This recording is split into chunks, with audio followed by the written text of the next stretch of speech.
W zegarku potrzebowałem kalendarza na miesiąc, by ogarniać spotkania, monitoringu snu, bo za mało spałem i baterii na tydzień, żeby mieć święty spokój. I koniec końców wylądowałem z Amazfitem Active 2 Square'em oraz z Amazfitem Helio Strapem. To się wam muszę z tego wytłumaczyć, bo nie jest to ani Garmin, ani Samsung, ani Apple. Jak to się stało, że jestem z takimi gadżetami?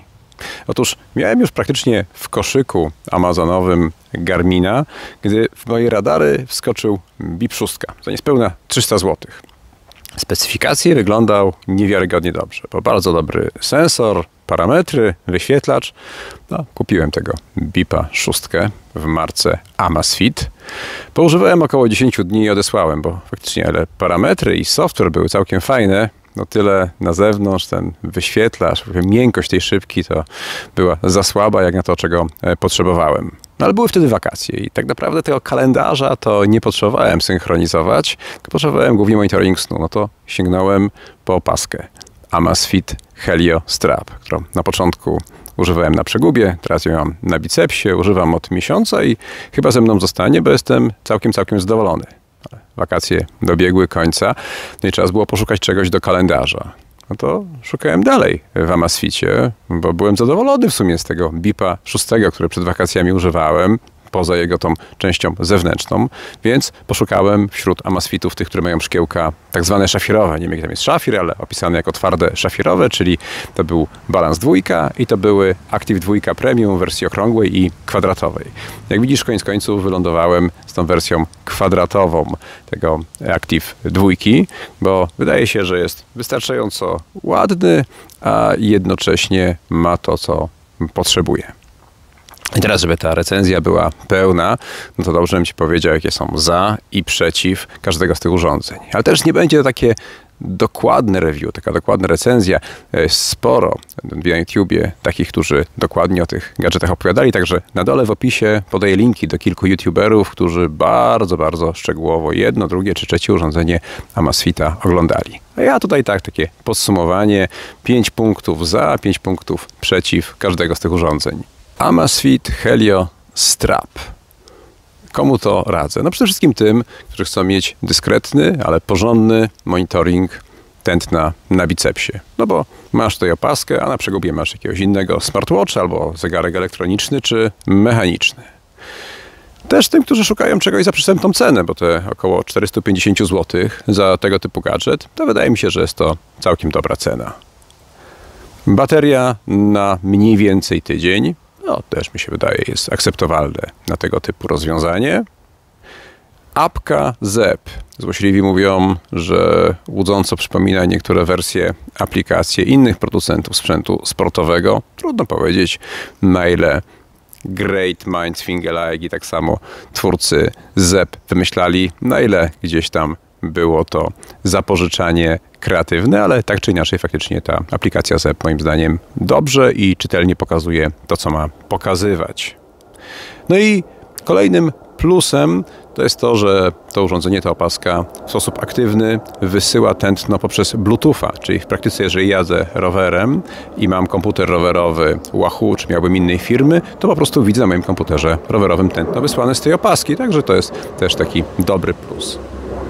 A teraz komu odradzam tego typu rozwiązanie?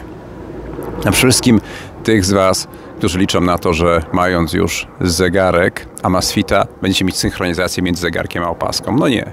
Opaska i zegarki Amazfita synchronizują się z aplikacją, ale między sobą informacji nie przesyłają, także to, co masz zmonitorowane na opasce, to nie będziesz widział na zegarku, z poprawką na to, że możesz podłączyć do zegarka opaskę właśnie jako źródło tętna, tak? No ale wszystkie punkty PI czy inne informacje aktywności, one się nie synchronizują między zegarkiem a opaską. Może się kiedyś będą synchronizować. Też ci z Was, którzy skrupulatnie chcą sobie zliczać kroki, nie powinni sięgać po tą opaskę, dlatego że ona z racji tego, że nie ma GPS-a, to ona nam jako kroki zlicza wszelkie aktywności. Na przykład wczoraj pojeździłem rowerem, no to po powrocie z Pruszkowa miałem tutaj nabite chyba kilkanaście tysięcy kroków. Tych kroków zrobiłem oczywiście dużo mniej, natomiast ta opaska po prostu jako kroki zlicza też inne aktywności. Warto mieć świadomość, wiem, że twórcy mają świadomość, piszą, że gdzieś tam pracują nad tym, że może to udoskonalić, ale musimy wiedzieć, tak, że to jako zliczanie kroków, szczególnie, że jesteś rowerzystą, to niekoniecznie będzie idealne w tej opasce. Cena, mówiłem, że jest całkiem przyzwoita, około 450 zł. Ale patrząc z innej strony, BIP 6, który ma ten sam sensor, kosztuje około 300 zł. Także jak ktoś z Was szuka rozwiązania, które jest optymalne cenowo ze stajni Amazfita, to raczej powinien sięgnąć po BIPa 6, który ma podobnej wielkości baterię, który ma też wyświetlacz, ma te same sensory, a kosztuje około 150 zł mniej niż taka opaska. Też ci z Was, którzy liczą na to, że BioCharge, czyli taki algorytm, który pokazuje stan Twojej energii o poranku, jak ona spada w ciągu dnia, że to będzie ten hit dla Ciebie. Jest ten BioCharge, on działa, ale z tego co widzę jest dopracowywany i chyba jeszcze upłynie trochę wody w Wiśle, nim ten BioCharge, niż ten kalkulator Twojej energii będzie już taki dobry, że można się chwalić, że jest to rozwiązanie idealne dla Amazfita. Dostępność akcesoriów, pasków jest bardzo ograniczona. Ja używam tego mojego Heliostrapa na bicepsie, ale mam tutaj taki po prostu nieoficjalny pasek znaleziony gdzieś w internecie, bo te oficjalne paski bicepsowe są póki co trudno dostępne, trudno jest je kupić, także też warto mieć świadomość, że to też nie jest tak, że zakupujesz Heliostrapa i od razu masz rozwiązania do noszenia tego na bicepsie. Zegarek smartwatch Amazfit Active 2 Square. Co za nim przemawia? No w moim przypadku kalendarz, który jest synchronizowany miesiąc do przodu, to jest dla mnie ważne. Szkiełko, wystarczająco twarde. Ja jestem gościem, który gdzieś uderza urządzeniami, który szybko łapie gdzieś tam rysy na szkiełkach. Tutaj widzę, już po tygodniu używania, to szkiełko jest naprawdę w porządku.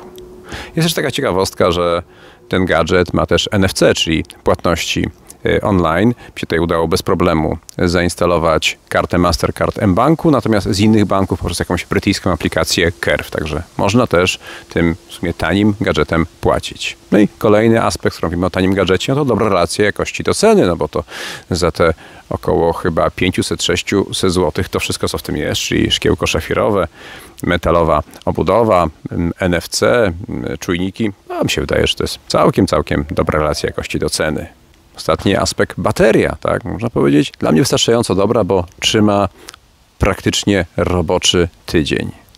Ale przejdźmy teraz do minusów, kogo zniechęcam i tu znowu wrócę do baterii. Powiem, no tak, ta bateria, ona trzyma mniej więcej tydzień, ale to jest malutka bateria w porównaniu z innymi zegarkami Amazfita, bo na przykład taki Balance 2 czy T-Rex 3, one mają baterię około 600 mAh, gdzie tutaj jest 260 mAh.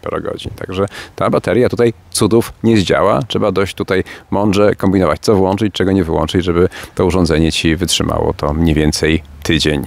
No na minusy też oczywiście brak pamięci. Tutaj tej pamięci dla użytkownika zostaje około 100 MB, jakąś jedną mapę możesz rzucić, kilka jakichś MP3 w porównaniu na przykład z Balancem 2, gdzie tych po prostu chyba masz ze 30 GB dostępnych. Także warto wiedzieć, że jeżeli szukasz urządzenia, które będzie miało wystarczająco dużo miejsca, na przykład na powrzucanie sobie MP3 do słuchania podczas uprawiania sportu, no to nie tutaj są. Jeśli chodzi o uprawianie sportu, znowu nie sądzę, żeby pomysłem designerów było stworzenie tego zegarka jako zegarka sportowego. Po pierwsze, jego wodoodporność jest minimalna.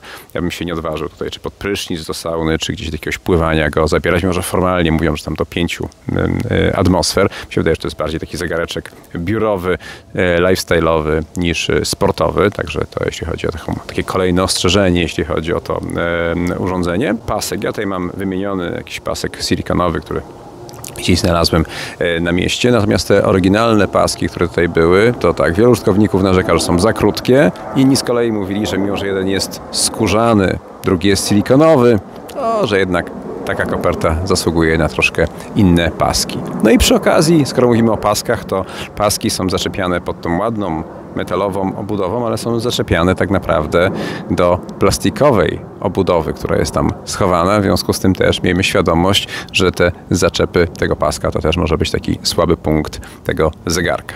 To tak, jeśli chodzi o te minusy obok plusów. No i czas na konkluzję.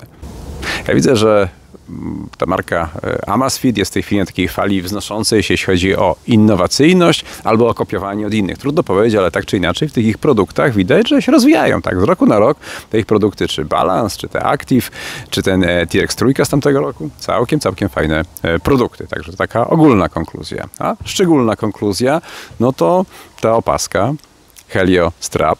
Dobre rozwiązanie w sytuacji, gdy mam kilkanaście zegarków i mogę sobie w dni powszednie nosić smartwatcha z kalendarzem, ale też w weekend jakiś zegarek sportowy, czy jakiś elegancki na imprezy i tak dalej. Jednocześnie mając ten monitoring snu, to mi się to rozwiązanie bardzo podoba. Natomiast sam ten zegareczek, ten Amazfit Active 2 Square się wydaje, że robi to, co w moim przypadku ma robić, czyli synchronizuje kalendarz i wygląda tak, jak ma wyglądać.